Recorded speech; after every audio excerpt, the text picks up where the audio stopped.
if you can get this issue just in conversation with students, frequently college students can do a lot more than what people initially think.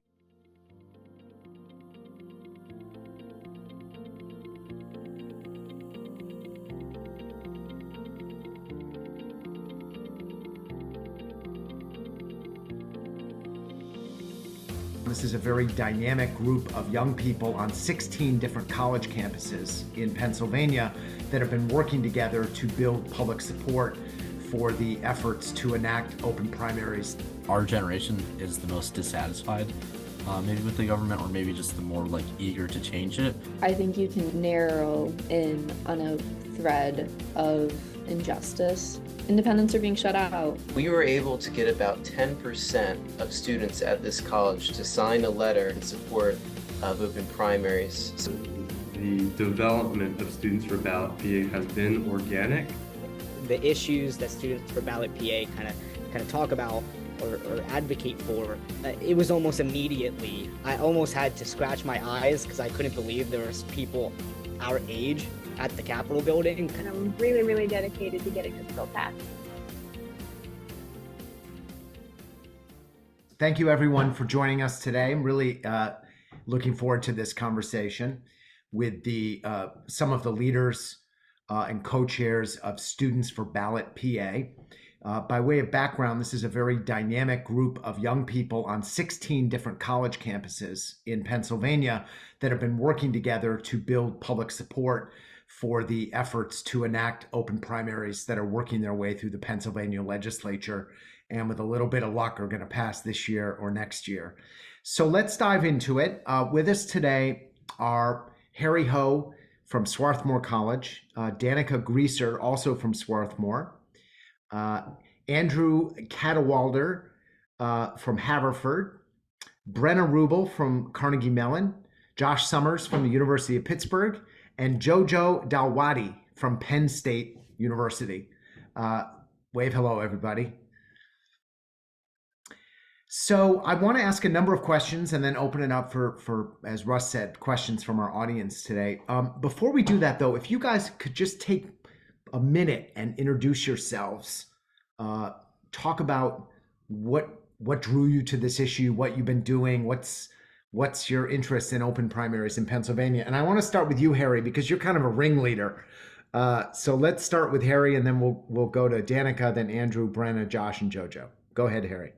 Sure. And thanks again, John, for all the work that you've been doing to support our work. You're always kind of in the background, so we really appreciate everything that you do for us. Hi, everyone. I'm Harry Ho. As John mentioned, I'm a junior at Swarthmore College. I'm studying English and philosophy, and I'm from Montgomery County, which is just north of Philadelphia. And I was born and raised there, so I didn't go too far going to college out at Delaware County, which is southwest of Philadelphia. And I guess I spent a lot of time my freshman and sophomore year thinking about trying to better understand the challenges in the greater Philadelphia area. And I was involved in a number of different nonpartisan, not-for-profit organizations. And I ended up finding my way through to this issue. It was actually out on a limb. I met David at an event through an organization we're both affiliated with.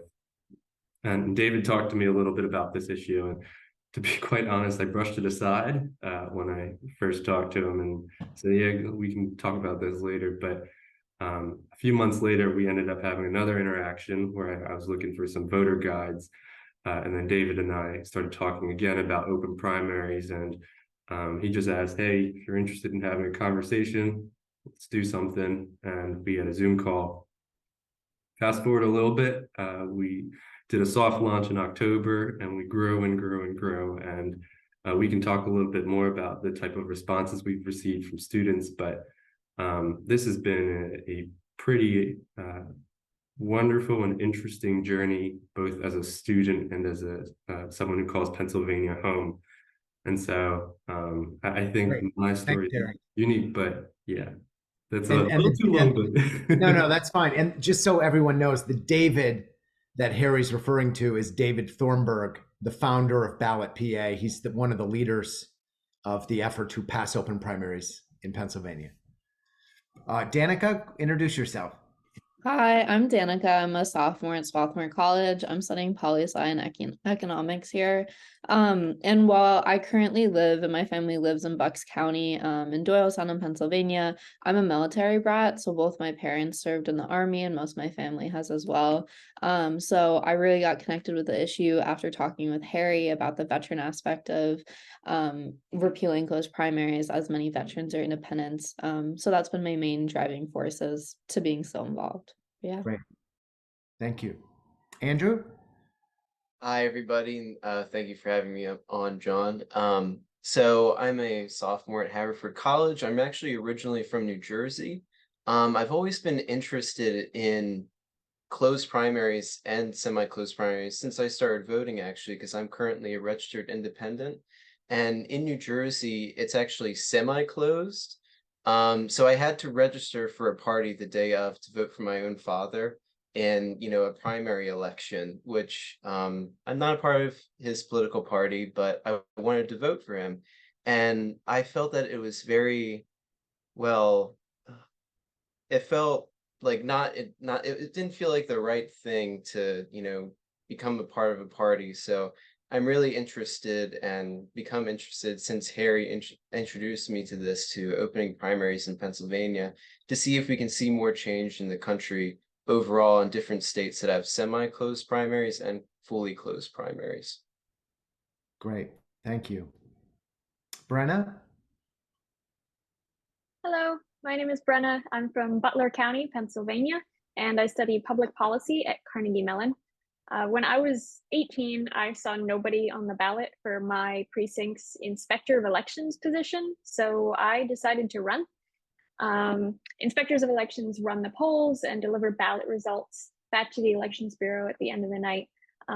So I won my election a few months into my first year of college, and I've served in this position for 3 years now. Well, I'm in my third year, and I spend like 16-hour days at the local library every election, serving about 2,000 voters in my precinct. I usually get mistaken for somebody's kid tagging along when I deliver the election results. Wow. But that's that. Harry actually saw an article at CMU about my election and reached out to me. So here I am. I gave a speech about my experience at the rally in Harrisburg that we had, and I'm really, really dedicated to getting this bill passed. So excited to be here. That's impressive. Josh, say hello. Hello. Yeah. So my name's Josh. I go to the University of Pittsburgh. I'm a mechanical engineering major. And I've always been interested in politics a little bit. I didn't learn my morality from taking economics classes, but it did introduce me to the concept that, the government, has some role in like making society, like, regulating it and making it better. So I was involved in a group kind of in Delaware. It was a little bit too ambitious, but it was, trying to promote like multi-party stuff. And we experienced some difficulty. And then I saw David Thornburg was giving a speech at Pitt, and I went to that. I thought it was really cool. I talked to him afterwards. We exchanged contact info, and then I just started coming to the meetings, and it's been really fun since then. Great, thank you. All right, last but not least, Jojo. Hey everybody, my name's Jojo Dawaldi, and I'm a junior over at Penn State studying law and society. And one of the biggest reasons about me joining this organization was that I've been an elected committee person for 3 years. And if you know anything about local government, being a committee person, one of the biggest things that both sides try to do is just get people out to vote. So part of my, local campaign work has just been going door to door, making sure people know about an election and go out to vote. And then when Harry when I met Harry and we talked about students for Ballot PA, and he raised the issue about independents not being able to vote in primary elections in Pennsylvania, I found it to be kind of contradictory to the beliefs I had. And seeing that sometime in our near future, the majority of individuals that are our age, Gen Z, might not be able to vote in primary elections, I saw as counterintuitive to my work being as a committee person. So I thought, why not join the organization and try to better that area of our election system? Well, that's a good segue. Thank you, Jojo. Let's pick up on that. So one of the things that's so noticeable about young people today and your current generation is how independent they are. I mean, you're on your own press release that 1 out of 2 first-time voters in Pennsylvania is a registered independent. It's 25% of young, 25% are registered independents statewide of younger voters. How do you all experience this? What is it? Because I'll tell you, a lot of the pundits say, oh, young people, they're independent because it's cool. But as soon as they have to start paying taxes and get out in the real world, then they'll join the Democrats or Republicans. But what is your experience of the independence of your generation? I think I'll hop in. So I'm an independent myself. I think you could propose a bunch of different theories, but I think, a lot of us are online, and I think, when you get like a bunch of different sources from information and you kind of see how like crazy the online political space is, I think a lot of people realize like hey, I don't want to be like super like fully into that. And I think you would get a lot of people that, just kind of want to play the field. So I think that's definitely like one reason. Yeah, and to tag along to that, I think currently many people feel that on many issues you're either fully for or fully against. You're either for securing the southern border, you're for an open border. Same thing with education, healthcare, gun rights, and a lot of the polarized issues. But I think the younger individuals, Gen Z, I think we're away from all the politics of Fox News and CNN, and we're just kind of going with the day-to-day issues that face this country. And with that being said, not many of us are a part of those major polarizing issues. Many of us just care about things that might affect paving the roads on, Cowpath Road or something, right? So in that sense, joining a political party is tagging along to a lot of issues that they might not support, so they join an independent party. Interesting. What's it? So Students for Ballot PA, as you mentioned, Harry, you launched in October of 2022. It's now on 16 campuses. You brought 60 students to a rally in Harrisburg recently. What's it like organizing your fellow students around this issue? What do people say back to you? Because all I hear is how polarized college campuses are these days. So what's been your experience of talking to your fellow students about this process reform? Yeah, it's a good question. And to be honest, I feel like college campuses are really bastions for conversations on so many different topics. And when it comes to open primaries, that's typically not the first thing that students think of when you ask what issues are important to you. But what we've found is if you present this issue to folks, whether it's a peer, a classmate, someone in your residence hall, and you just say, hey, I'm thinking about something right now, and you tell them a little bit about open primaries or just the way that our closed primary system works, they end up saying, yeah, that doesn't really seem to make much sense. And frequently, when we ask for support, whether it's, say, signing a letter or writing or making a call to your legislator, it's not that tough of a lift for us. And I think that's partly why we've had so much success in just growing our leadership team. Frequently, I would say, when we call or reach out to some student who's dedicated in the field of elections like Brenna, or just generally interested in a number of different topics like Josh in mechanical engineering, typically it's not very hard to find agreement, and opposition is pretty scarce from the conversations that we've had.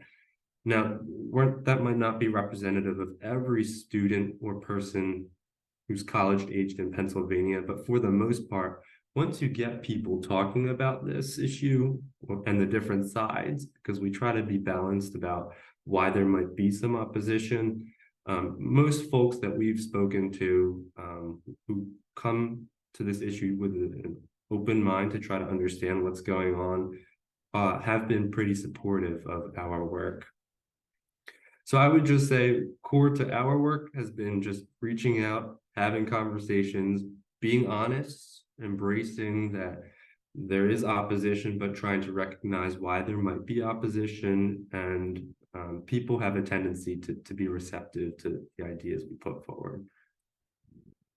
Do you get pushback? Like, do people say, yeah, this sounds okay, but it's the real issues are what's going on in Gaza, or the real issues is abortion rights, or the real issues is, Black Lives Matter and kind of continued racial injustice in this country? Sure, open primaries is okay, but I don't really think it's a priority. Do you get that? And do people say anything like that?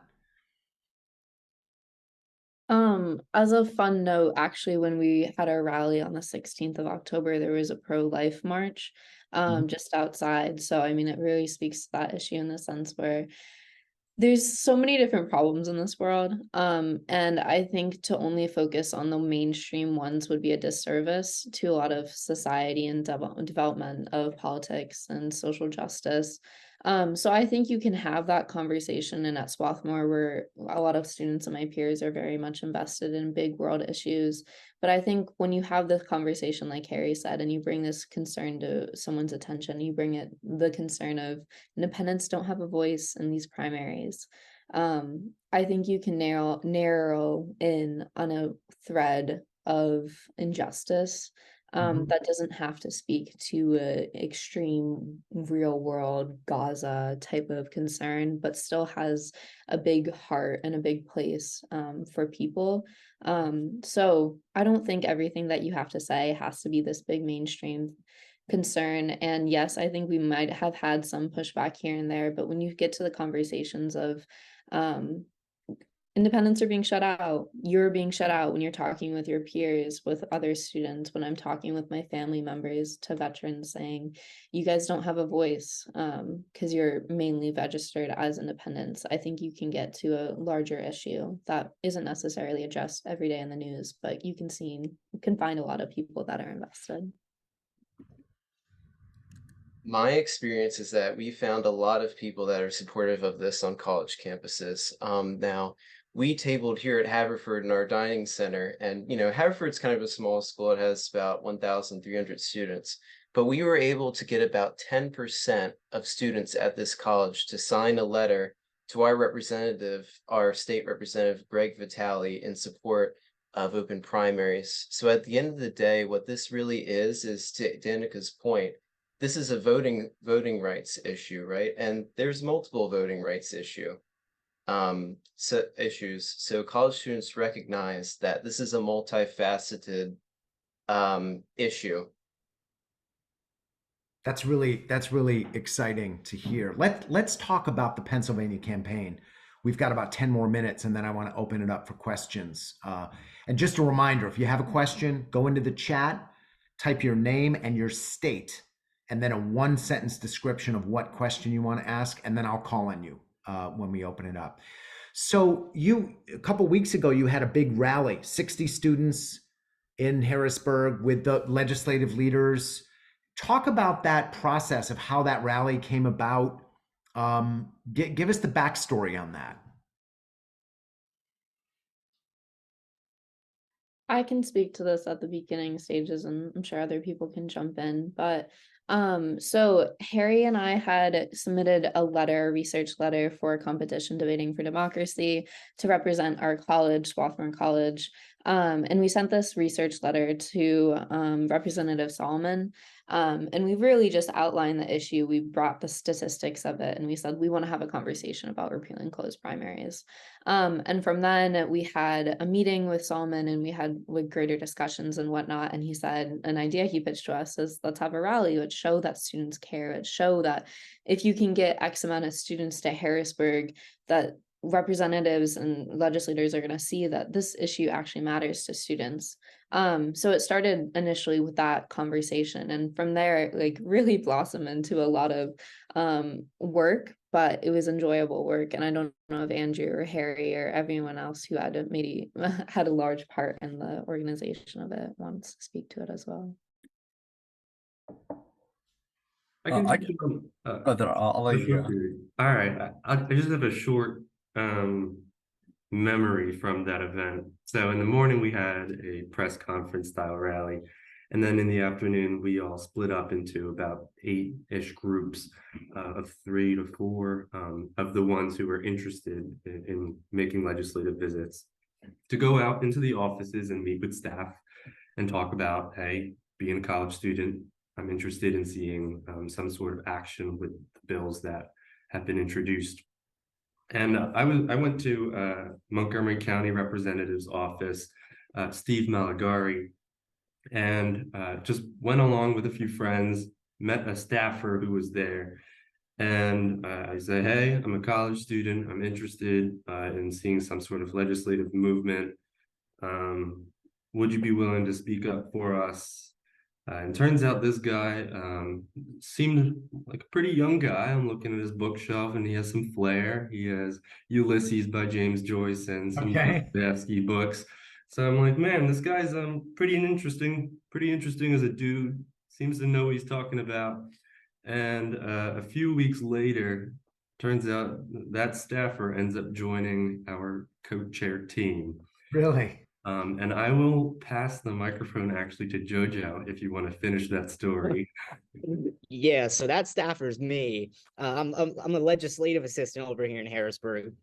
And when Harry and everybody else walked in, I almost had to scratch my eyes because I couldn't believe there was people our age at the Capitol building, because I rarely see anybody our age at the building. But when he had talked about the issues that Students for Ballot PA kind of talk about or advocate for, it was almost immediately. Normally when a group walks in, they hand information and walk out, but I was just so interested in what was going on. We probably had a 20-30 minute conversation about the organization, what they do, and even their personal lives. And we found out we're from a town 15 minutes away from each other. So Jojo, you're both a student at Penn State and you work in a legislative office. Yes. Oh, that's cool. I didn't know that. That's really great. What maybe you could speak to this. What has been the impact of college students advocating for open primaries within the legislature? Is it being talked about? Is there a buzz? Is it being ignored? What's your sense of that? Absolutely. So currently in the legislature, voting bills and bills that affect voting are often talked about a lot given our current political climate. And I think there's a clear understanding that, in 1937, when the Political Party Act was enacted, that independent voters not being able to vote in primaries, sure, that made sense at the time, but fast forward nearly a century later, the Gen Z voting bloc is the 50%, or if not 50 or close to 50%, are independent voters. So that means that law from nearly 100 years ago makes it so this new majority voting bloc can't vote in primary elections. So I think there's a certain sentiment of that kind of being a sense of ridiculousness, and that also needs to be addressed before that actually becomes the problem. Interesting. Just before we open it up for questions, can one of you, and maybe David Thornburg, you want to jump in here for just a minute? Where are we in the Pennsylvania campaign? The work has been, I know every newspaper in the state has endorsed. You guys did a great rally. The polls show 80% public support. Is this bill going to get through this year, or do we have to wait for next year? Like, where are we? Sure. Let me just say a couple things. First, enormous credit to these folks. I continue to be so impressed. One little poignant detail on that rally: there were folks like Brenna coming from Pittsburgh and Josh coming from Pittsburgh who had to set their alarm for 5 o'clock in the morning to get on the bus to get to Harrisburg on time. So you want to go against the stereotypes of college students sleeping into noon. There you go. The issue is very much in play. We had hopes that the troops would be home by Christmas, as they say. That could happen, but probably not. So we're gearing up for a first quarter push next year. We have 2 active bills with bipartisan support in the House and 1 in the Senate. And, you know, I'll remind folks out there who can only work on legislative campaigns. We don't have an initiative process here. So it's a game. I like to call it chutes and ladders. You know, you gain a couple of spaces and then you lose a space and then something happens, something good happens, something bad happens. So, you know, we have a very full and focused team that is trying to work through the angles to get to the magic numbers. Our magic numbers here are, you know, 102 votes in the House, 26 votes in the Senate, and 1 governor's signature. And I'll just say one other thing, and then jump. I was at an event last night with the majority leader and the speaker. I'm sorry, the majority leader and the president of the Senate, so Republicans, in Bucks County. And this issue is very much on their minds. Right. It's very much on their minds. So I remain hopeful, and I tell these folks their voices will be critical to our success. That's great. All right, let's open it up. I want to go to Louis in New York, who has a question about growing open primaries and other students for open primaries in other states. Go ahead, Louis. You're on mute, Lou. You got to take yourself off mute. Sorry. Yes. Okay. Hi, everybody. I've been looking forward to this Zoom call for, I don't know, 2 or 3 weeks. And I've been so very excited about what's happening in Pennsylvania, and especially the Students for Ballot PA, the formation of it, and as we're learning now, the tremendous work you're doing. I live in New York State. I lived in upstate New York, in the Catskills, about 100 miles from New York City. And there's a SUNY New Paltz campus there. I would like to find out, I'd like to ask you all and Students for Ballot PA, I would like, I don't know, I'd like to be in touch with you and hear your thoughts now and be able to reach out to you in the future, because I want to see what I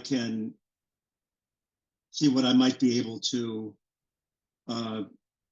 get going in on that campus. I mean, in New York State, I feel like the New York State may well be, I've often thought it would be the last state ever to get open primaries. Probably right. You know, I consider the New York State legislature, you know, backward and corrupt as, you know, any in the country. In 1920, they refused to seat, I think it was 3 members of the American Labor Party who were duly elected. But I just wanted to hear, I'd like to hear you, can you speak to that question of how Pennsylvania, after all, is right next door to New York. So I think that the emergence of Ballot PA and Students for Ballot PA changes the situation on the ground now in a state like New York.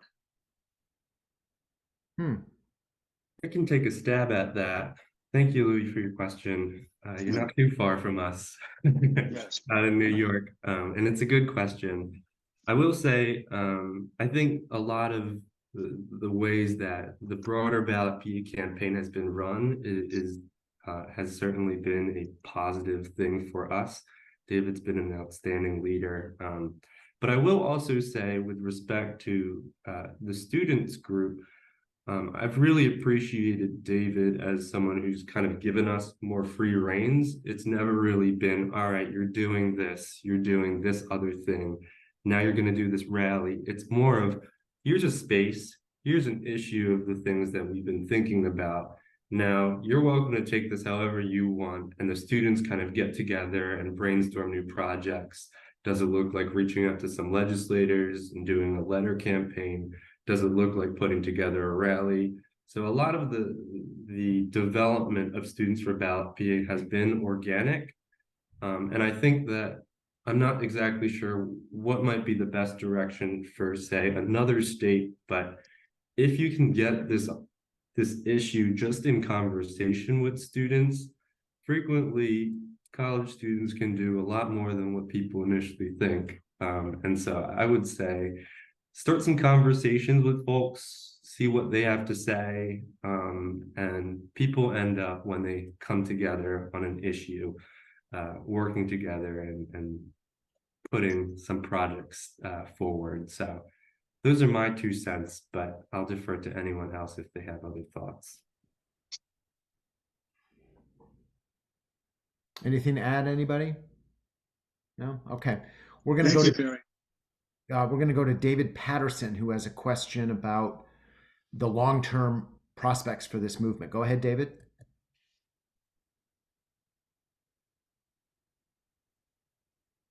You still with us, David? Yes, I'm there. Hey, Okay. thank you. Yeah, I appreciate. David, where are you from? Well, I'm from Phoenix, Arizona. Okay. And so we're in the process here of trying to open up the primaries to nonpartisan. Right now, if you're an independent, you can select in the primary, you can select either a Republican ballot or a Democratic ballot. And so a lot of us are kind of like, we don't want to pick a party. And so we're in the process now of trying to change that. There's a group called Save Democracy, which I believe, John, you're familiar with. Yep. And but anyhow, it's a struggle. Here in Arizona, this is the third attempt to try to change the primary system. So it's a long struggle. It's something that you're going to have to keep at. And just the background for me, I turned 18 in 1974 back in Cleveland, Ohio, and I registered then to vote, and I registered as an independent at that time and have been ever since. So it is a long-term struggle. It is something that you're going to have to hold on to and believe in, and I'm hoping that it will change.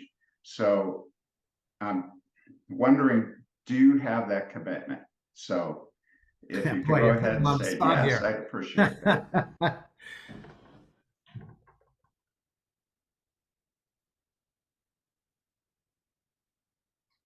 I would say that we do have this commitment as a generation. The numbers keep growing and growing and growing. I mean, it's about 2/3 of people 18 to 24 years old that are currently registered independent in the state, I think it is, yeah, the state of Pennsylvania.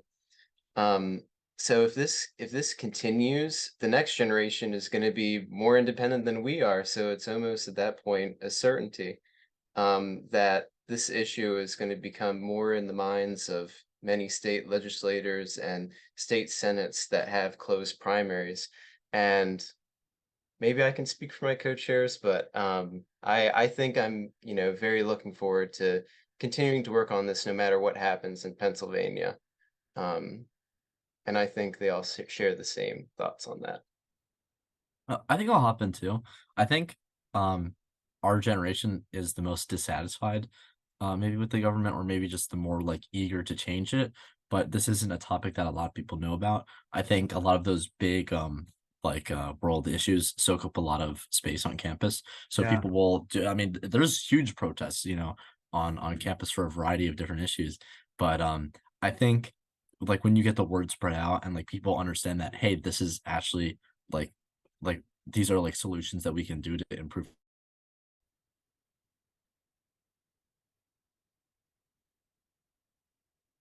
Looks like- or there you go. towards a bunch of different things.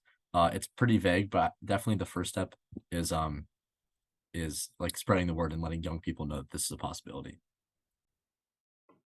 Great. All right, we're going to go to Jim Resser, who has a question about open primaries in relationship to kind of broader questions of fixing politics. Go ahead, Jim. And where are you from, Jim? Okay, sorry, I was muted. I'm from Ohio, from a small town in Ohio.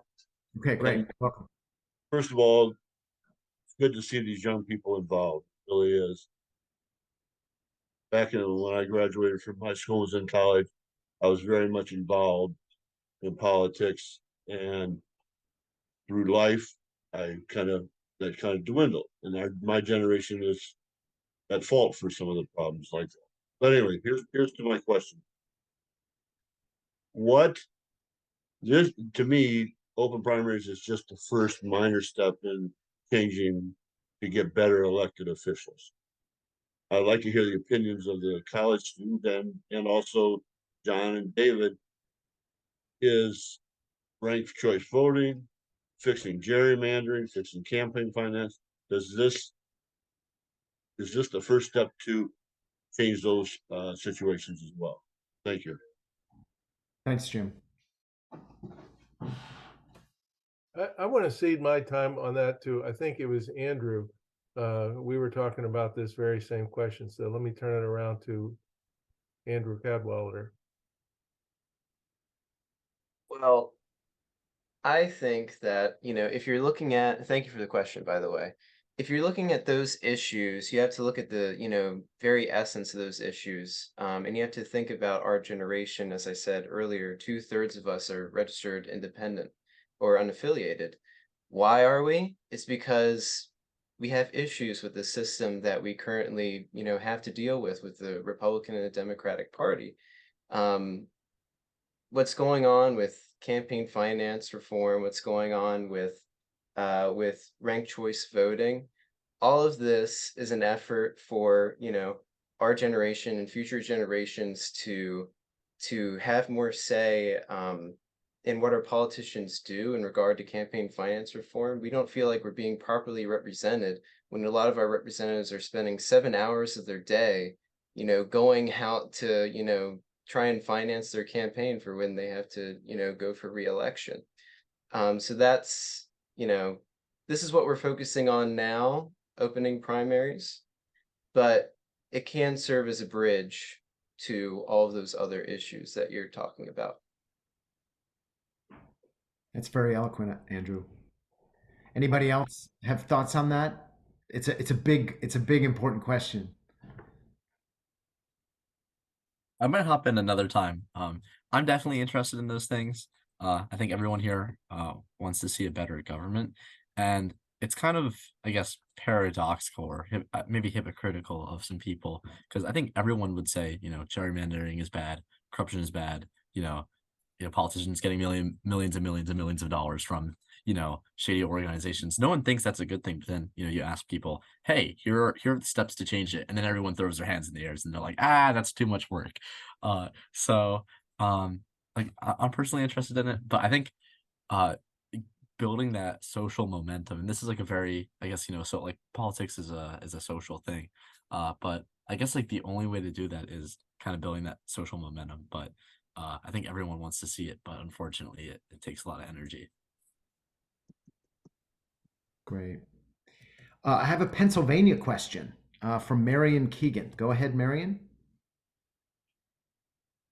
Yeah, it's a quick question. Jojo brought up that the name of the 1937 law was the Political Party Act. Is this the same as the election code that we go by for how to run our elections?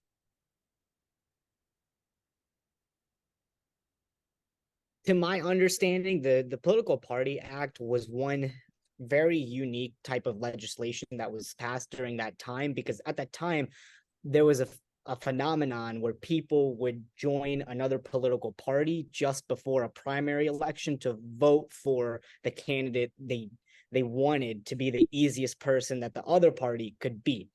Now, that compared to the election code are two separate things. The election code is just the code of election law in the Commonwealth of Pennsylvania. I see. Of course, that happens now, people changing parties before an election. So I gotta go look that up, Jojo, because I always thought the Political Parties Act, the provisions were embedded in the election code, but it could be a separate piece of language. Yeah, it could have been an amendment to amend the election code at the time. Yes. Here's the thing. I say to people, the whether it's Political Parties Act or the election code in 1937, we were trying to solve a problem that doesn't exist anymore. And the problem is more sinister than I think Jojo let on. The parties themselves were creating fake parties to water down the impact of voters. So you'd get to the voting booth and there'd be like 15 different parties whose names all sounded the same, and you'd cast your vote for one, where there really was only one true Republican or Democratic ballot. So the rule was passed that said you had to be a member of a party to vote in that party's primary.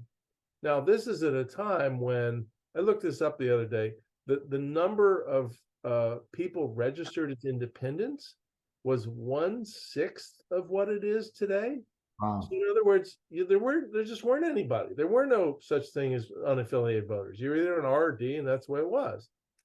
And times change. And this is a great example of legislation trying to solve a problem at one point that, as Jojo points out, nearly a century later has had some very serious negative consequences, and particularly on this generation. So it's time to change.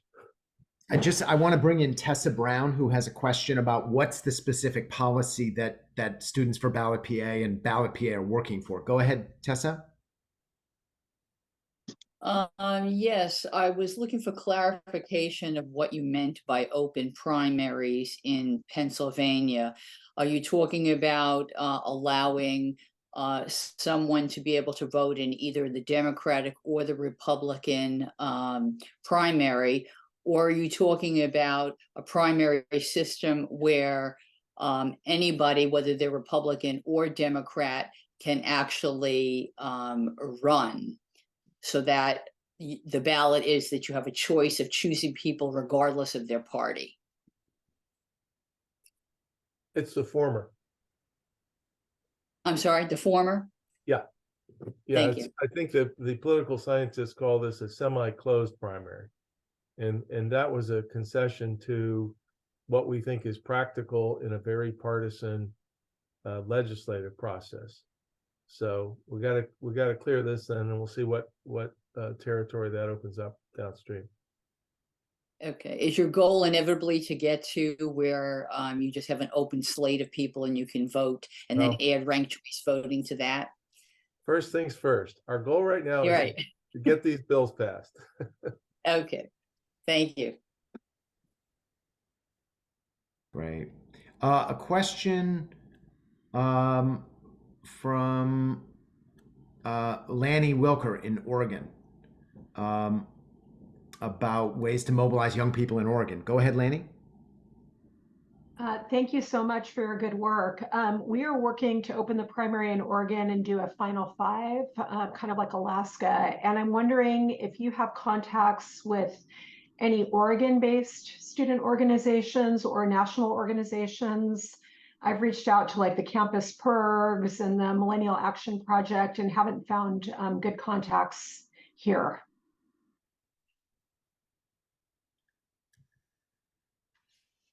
It's a tough question for us, in part because we are pretty organic. We came to be just as college students. I mean, we are affiliated with the Good Government nonpartisan nonprofit, the Committee of 70. But a lot of the work that we've done and how we've expanded has really just been conversation with other college students, who knows who's friends with who. So I think the hard part is just getting started. And there are many different routes to try in first at least gauging whether this seems like something of interest and then moving forward if it does. But I would suggest there are a ton of nonpartisan nonprofits that are trying to do good government work. And I mean, David used to run the Committee of 70. So this is a case in point of that sort of outreach. So I wonder if exploring those types of good government groups might be one worthy pathway. But as far as contacts in Oregon, I'm not probably able to be in a good position to help you on that one, but I wonder if maybe some friends at the National Open Primaries organization might be able to give some more guidance offline. Yeah, we can follow up with you, Laney, and share with some ideas. That's great. I know I talked to one of the student advocacy associations, and they said because they're a 501c3, they don't engage in advocacy, not even endorsements, which, they do have the ability to endorse as long as they're not doing significant lobbying. But that's some of the pushback we're getting. So if you have ideas, I mean, I know the campus perks were really active in getting out the vote in the last presidential election, but I haven't found good Oregon-based contacts. One of the reasons, Lainey, that we organized this Zoom today is that what the young people, the students in front of you have done in Pennsylvania is so remarkable. There's been, it's not been, we haven't built the national infrastructure among young people. And I think what I'm hearing is there's tremendous support on campus. There's tremendous receptivity, but we've got to unlock this. We've got to find out the way to get this into upstate New York and Oregon and other states and connect with young people on college campuses. And I think that's part of my interest in having this discussion today is how do we capture what's been built in Pennsylvania and really use it to grow all over the country. I want to go to Nathan in Washington, D.C., who has some questions about organizing on campus. Go ahead, Nathan. Thank you, John. Hello, everyone. My name is Nate Roseborough. I'm a senior at Howard University, and I'm currently trying to build an open primary coalition among our D&B universities. We are definitely in the early stages, so that's DC, Maryland, Virginia, right? Right. Not amongst the driver. No, not the okay. yeah, not that one. The okay one. But I just want to ask you, like, in your early stages of organizing on campus, what were some events that you did that were successful in educating students, and what advice would you have to, if you could go back and give yourself advice for the early days of like building this coalition, what advice would you give to yourself? Well, thank you for the question. I'm just thinking back to the early days when, I found out about what was going on in Pennsylvania, right? It was still like fresh in my mind about how there's semi-closed primaries in New Jersey, but I'm at a Pennsylvania school, right? And so one of my friends, Hussein, it was so organic how I found out about this. So one of my friends, Hussein, said, "Hey, are you interested in, joining Ballot PA or whatever?" And so and then it was also my other friend Chauncey, who's also my roommate. And we met with Harry one day for dinner. And Harry said, "Oh, are you interested in joining the organization?" And I figured it was a perfect fit for me. So a lot of it is going to start there. Like, you ask your friends, then ask their friends, stuff like that. And poli-sci groups, that's a perfect place to start.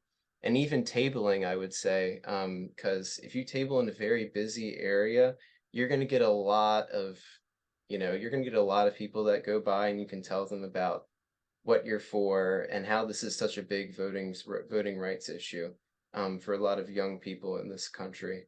I think those are great options. Andrew, did it make a difference when you were tabling to have like a specific petition or action people were taking, or did you more just have general conversations? So it was first like the students asked, "What is this? What do you, why is this a voting rights issue?" But a lot of it was also a part of we were sending a letter to our state representative stating that there are people in your district that are, very dedicated to opening primaries in the state of Pennsylvania. So we had about, I think it was 140 or so people come by and sign after we told them what we're all about and what we stand for. So I have to point out, Andrew mentioned this earlier, they got 160 signatures, which is over 10% of the student body in one day. Wow.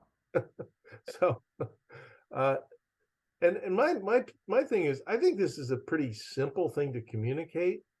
And I think we're all searching for something tangible that we can do that makes a difference. And, you spend 30 seconds with someone that says 2/3 of young voters are shut out of voting in primaries in Pennsylvania. Is that right? No. So it has that going for it. I would also stress just how simple it could be to have open primaries too. Like initially pose the question of like why not focus more on like the war in Gaza or the Israeli war. Well, opening closed primaries in Pennsylvania it's something simple. Addressing bigger issues like that isn't something that can be changed in a piece of legislation like it can be for repealing closed primaries. I think emphasizing that and showing politicians and showing your legislators that you have the power, you have the ability to make this greater world change. Why aren't you doing it? Is something very beautiful that you can do as well. And organizing something like this, like a coalition, as you referenced, Nathan, I think something very powerful that Harry has been focusing on is uniting multiple universities from across the state, show that it's a broad issue. It's not something that's just seen within one campus, within one university, show that it's something seen throughout. So really reaching out, whether that means finding news articles about people who are politically engaged. But I think there's a lot of different ways you can get a lot of people engaged in something that can be such an easy switch. Yeah, and if I could just add something Yeah. really for Nathan, what we found that works great for grassroots organizations, especially at student level, kind of to Andrew's point, when you're tabling at these events or at these spots on campus that have a lot of traction, you really want to make sure you try to have a couple action items to tell the people who are interested. That could be something as simple as scanning a QR code and having them join a WhatsApp group chat or like a Slack group chat, or even one step further, have a scheduled Zoom meeting a couple days after the event and say, hey, if you're really interested, we're going to have a Zoom meeting where we're going to talk a little bit more about this, and here's the link, and we'll be more than glad to see you there. And you all do a Zoom call every Sunday, right? What are those like? What do you talk about? What are those discussions like?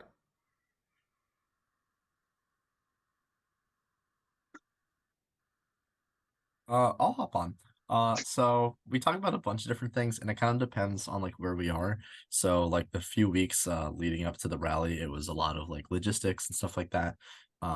Sometimes it's like brainstorming, or like we'll have like kind of like subgroups trying to tackle a particular issue. Maybe it's like, we need to reach out to this organization, and then we have a bunch of people trying to come up with that. We're trying to think of other things that are related. But yeah, it's just a bunch of talking about general things. And I really like how everyone is like a co-chair. It's not very like hierarchical. I've been on like clubs on, Pitt's campus, and people are like, I'm the treasurer, they're all like, like super narcissistic about it. But it's like everyone here is chill, and I think it's a good space to like come up with solutions and spread like the message. So that's a good piece of advice for you, Nathan, is make everybody you meet a co-chair of the organization. That's a big one. That's a big one. Do you mind, Nathan? I know we're off topic here, but could you share just a moment about what you have been doing so far in the DMV area? Yeah, so again, we're in the very early stages. I'm actually a senior right now, so I really only have like a semester. But right now in DC, ranked choice voting open primaries is on the ballot. So even though like I'm a senior, like I'm this, like my plan this semester, like I'm like the student organized. There isn't really a movement amongst college students like at all in the DMV area. So my goal is to use like my last 4 months to kind of get that rolling. We have like a small group with like 2 or 3 people on Howard's campus who we're currently planning like tabling events and stuff like that for this spring semester. And then the action item is to actually get students to sign up for to canvass like the DC community, so that people actually vote for it on the ballot, and then it actually gets passed. Great. So that's really my goal, is to get the ball rolling on this. Great. Thank you. We're going to go to Jim Kelly, who has a question about partisan opposition to this issue. Go ahead, Jim. Well, I was simply interested in knowing from the reactions of the people you're talking to whether Democrats or Republicans are more in opposition to this. I've spoken, by the way, to Dan Frankel, who the University of Pittsburgh is in his district, or at least a large part of it. And Dan said that he will support this. The Republican legislators that I've spoken to, I was a former legislator a long time ago, a very long time ago. The ones that the Republicans I've spoken to give me kind of no answer. So I'm just curious whether you're seeing that the Democrats tend to favor this and the Republicans don't. Let me just throw in something on that. And Jim, hello. Glad to see you again. I'll forward you a letter that just appeared in the Harrisburg News, which was by our former party chairs, Alan Novak and TJ Rooney, who basically said both parties can win politically if they embrace this change, and in doing so, embrace the voice of independent voters. Because you may have noticed that statewide elections in Pennsylvania now, and a lot of local races, are swung by independent voters. Right. I say it's kind of like a jump ball. And it's, again, this conversation I had last night, it's dawning on them that that is in fact the case. We'll have a competitive Senate race next year, U.S. Senate race, which will be consequential for the country. And I guarantee you that, because everybody else is locked in place, that you know, the independent voters segment will determine that election. So it's sneaking up on them, and it's you know, it plays to their political motives. But whatever, that's fine. Well, you know, Dave, I've talked to a couple of committee people. I don't know many. Have you talked to Sam DeMarco? Sam is the Allegheny County chairman. I'll probably see him tonight. He does, but he also lost his own seat on county council. So, well, I see this as a big win for Students for Ballot PA, because they're getting retired legislators to jump into the game. So kudos, Students for Ballot PA. Thank you, Jim. That's all our time. Well, I really do think it's very important. I mean, there's no question about it. It's going to bring everything to the center, at least a little bit better than it has so far. Yeah, thank you for participating. We just before we have 30 seconds. Any final words from any of the student co-chairs? Anything you'd like to leave people about this final push or next year, or what you're thinking about before we wrap? I'd like to jump in just real quick. I mean, you've only heard from a few of us, but just wanted to say that we are grateful for everyone's support on behalf of the full team. Right now, we're at 22 co-chairs from all across the state. And so this is not all of us here. Right. And so I just want to acknowledge all the hard work that they have done. It has been a really huge effort over the past year. Whether or not this succeeds, we think it will. But whether or not it succeeds, we have so much to be proud of. And I think that's in part to all the work that all 22 folks, as it is right now, have put in. So I just want to acknowledge everyone who might not be on the screen right now, but have been present throughout this whole process. Thanks, Harry. Really appreciate all of you for taking time today. We've got a number of great discussions coming up in December, January, and February, all in the works, so stay tuned.